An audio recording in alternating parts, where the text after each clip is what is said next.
Success is 99% failure. Soichiro Honda. And Mr. Honda knows what failure is. He also knows what success is. Why? Because of that 99% of the time he got knocked down, he got back up and he learned from it. That's what we do here every day at chartingwealth.com as we go through these charts. We explore the minutia of price movement. Had a great Patreon call today with all the Patreon members. And the one thing that I tried to emphasize over and over again is the confusion you all get when you listen to the news. The news has nothing to do with reality. Had a friend who listened, he said this morning, to one of the television channels where they talk, I don't know if it was Bloomberg or CNBC, whatever it was. And he heard people saying, now's the time to buy Disney stock. Now's the time to dump Disney stock. Now's the time to buy oil. Now's the time to dump oil. It'll never come back. He heard one thing after another, complete opposites. That's what you get on the news. They are selling commercials. They are getting you to pay attention, hyping things up with graphics and talking heads and all the people that are on there telling you what you should do. Is it what they're doing? Not necessarily. What is that room? What is that we hear over and over again about Wall Street? Buy on the rumor, sell on the news. My friends, follow price movement. Just follow price movement. Let's talk about what's going on as we jump into the charts. S&P up, Q's down, bonds and gold down. So we see on the S&P 500 down 0.65%. We have a red open box candle showing us a slowing in the up movement for the week, just isn't yet crossing over, going up on the price percent oscillator. Derivative oscillator has gone green. That's the leading indicator. Doesn't mean that the price percent oscillator is, and it just so far can't do it. Now, Thursday and Friday could be different. We'll watch. What do we see on the 2-day chart? We see the sideways slide over 2 days, don't we? 2 days. This is the 2-day chart over 8 days. And of course, so far we have the Wednesday. This is the first day of the latest candle. So we really have 7 days of sideways sliding at this point. Down spinning top there for Monday and Tuesday. As far as Wednesday goes, first day of the latest 2-day candle, green spinning top. Yes, it has a little bit of about the size of the candle itself on the bottom, about twice that size, maybe 3 times that size on top. Indecision tending up, price percent oscillator. Look at it, almost laminated there on the 200-period moving average line. It is trying to move away from it a little bit. Derivative oscillator still dropping energy. So we'll continue to watch, see what happens. Maybe a crossover by the end of the week. What are we hoping for and thinking will happen? Well, we think it should be a bounce off, don't we? But again, that's also what we thought should happen with the Qs. But so far this week, up nicely. We'll talk about that in just a minute. Look at what's happened on the 4-hour chart. We saw things bottom on Monday morning and then start moving up and then sideways. Moved up Tuesday morning, then about the same and then tracking down on Wednesday. And what do we see with the price percent oscillator heading down, derivative oscillator losing downward momentum? So we'll continue to watch, see how the S&P shapes up. We'll let you know on Friday if there's a weekly vertical crossover or not. If you're not signed up for our texting service, you need to. Just literally text to the number 33222, the word Charting Wealth. One word, you'll be on that list. You'll get notice whenever we have weekly vertical crossovers. You'll get a text. We don't spam that list. We don't send you a bunch of worthless text messages, but for free. Now, you have to be in the States. If you live overseas, that service does not work for you. We've had some glitches in the past.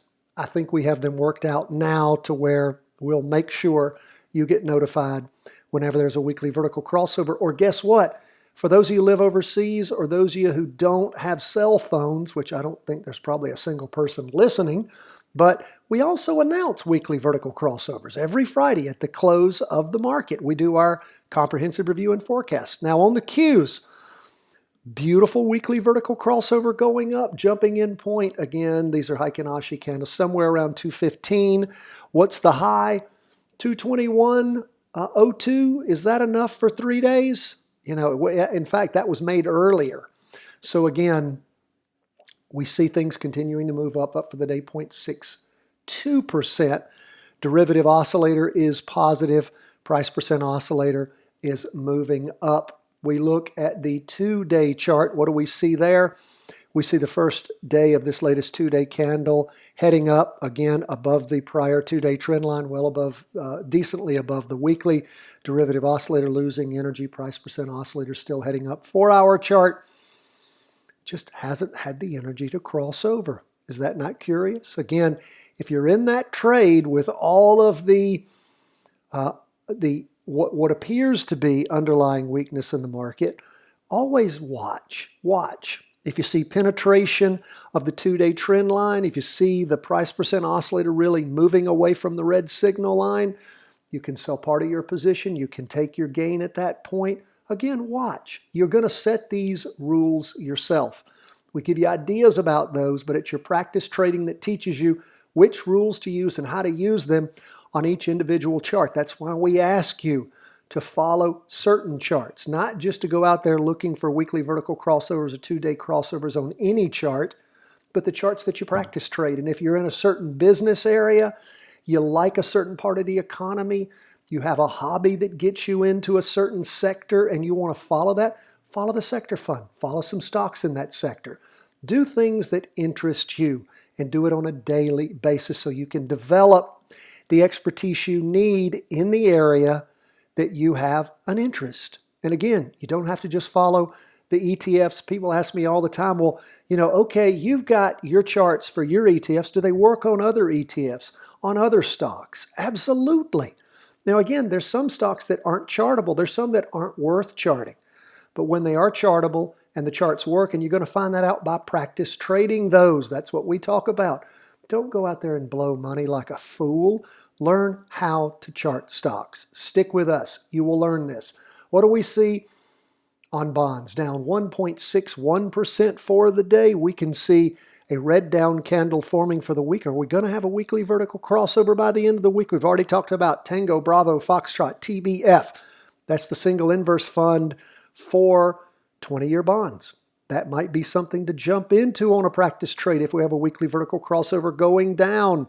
It's already turned red on the derivative oscillator, getting close on the price percent oscillator. We go to the 2-day chart. What do we see? Moving away from the red signal line on price percent oscillator, derivative oscillator gaining energy, and we see a big candle forming on just the first day of the latest 2-day candle. Go to the 4-hour chart. What do we see there? Down in the morning, and a slowdown in the down movement in the afternoon. So again, that's where we are on bonds. We're watching, waiting, and seeing what the S&P is going to do by the end of the week as far as crossing over going up, and bonds as far as crossing over going down. Next we go to gold on the weekly chart. Red spinning top, almost a doji, indecision, lots of indecision, tending down, price percent oscillator still positive, barely moving down, derivative oscillator's gone positive. We go from the weekly to the 2-day. What do we see there? We see the 2-day pushing through the weekly trend line going down. We may very well have a 2-day crossover going down by the close of the market on Thursday. So we'll pay close attention to this. It doesn't give us a trading opportunity. It tells us, of course, that a lot of the energy and up movement in gold is gone. The next thing we'll be looking for is a weekly vertical crossover going down, if and when that occurs, or a recross going up. What do we see on the 4-hour? When I say recross going up, recross on the 2-day if it doesn't pull the weekly down. What do we see with the 4-hour? Down in the morning, further down in the afternoon, again pulling over the, pushing the price percent oscillator away from the red signal line, derivative oscillator gaining downward momentum. Folks, that's where we are as we end the day. For those of you who just want our main 4 ETFs that we follow, we still have Bitcoin, gold, and real estate to go through. But for those of you who this is all you want, this is it. Thanks so much for joining us. We do have a great training for all of our subscribers. You get an email every day if you subscribe. That's for free at chartingwealth.com. Sign up. Today it's backtracking, using stock charts to find trading patterns. It's about what I have been mentioning throughout the course of today's program. Going back in time, looking for patterns, finding things that are actually tradable because they're trackable, and then practice trading those. Great training. I want you to have it. If you're a subscriber, check in your show notes. Just under the "If your browser does not display embedded market review video," click here. The next paragraph has the training in it. Again, subscribe if you're not a subscriber. Also, if you're watching us on YouTube and you don't already subscribe there, do a friend a favor.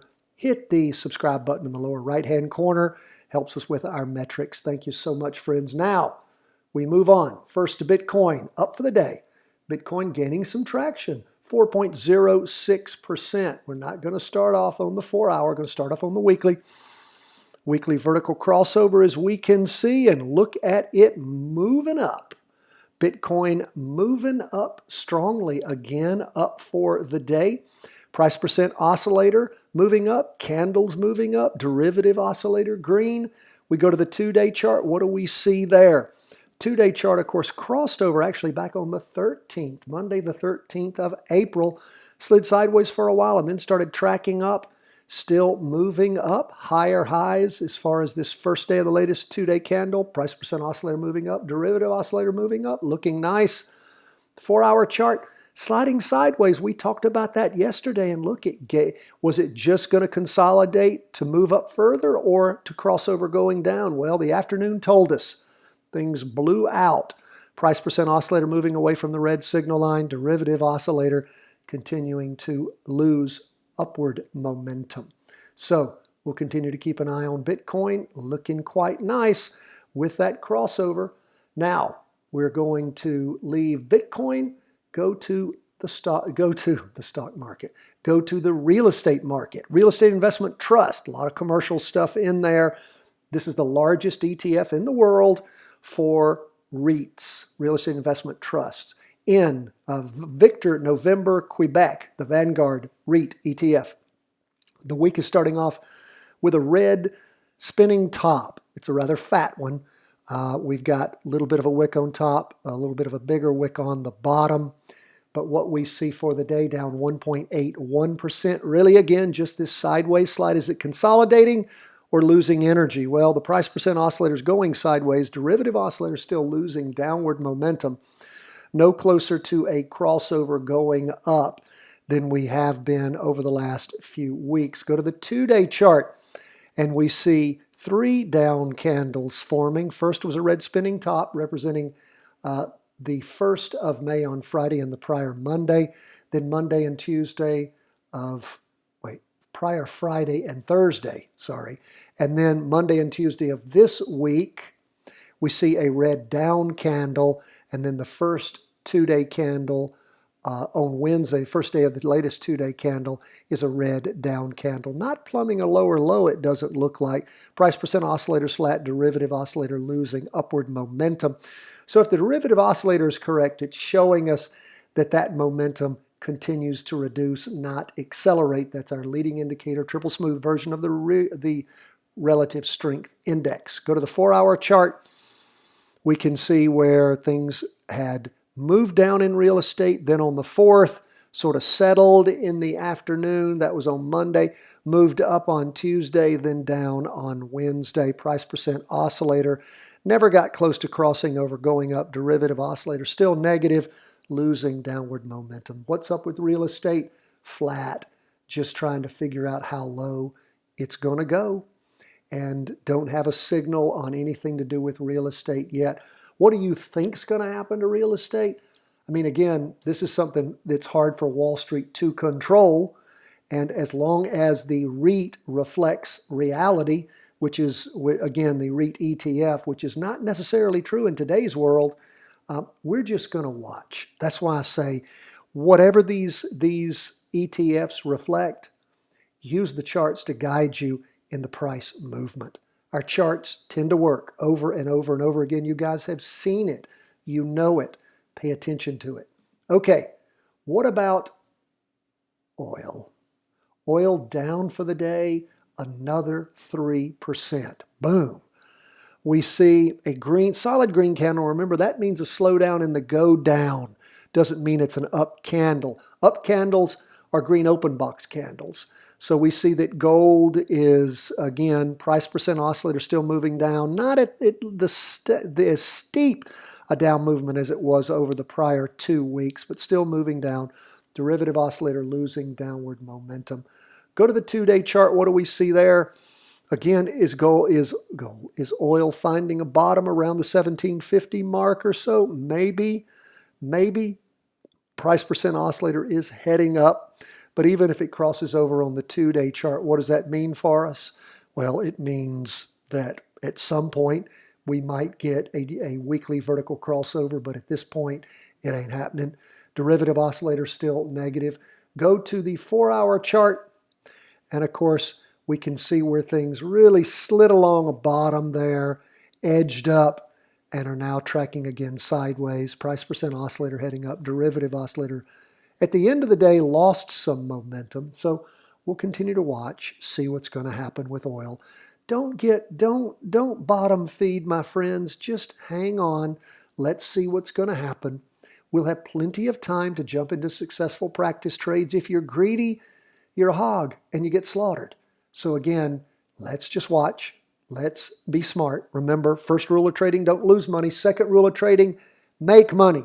It's so much harder. Scared money never makes money. So be smart, be wise, practice trade. Let's figure this out together. That's where we are, friends. You hadn't purchased our book, we have an autographed copy for you. Follow the link in the show notes. If you're not a Patreon member, then you missed out on the special training we had today, a great 45 minutes or so. Live call in. Everybody got a chance to speak. We had a great time. I wish you would join. It sure helps us $1 a day for that first level of Patreon membership. You get all the special trainings we have, plus you get that once a month call in, usually the first week of the month. God bless, my friends. All the best from the whole team at Charting Wealth World Headquarters.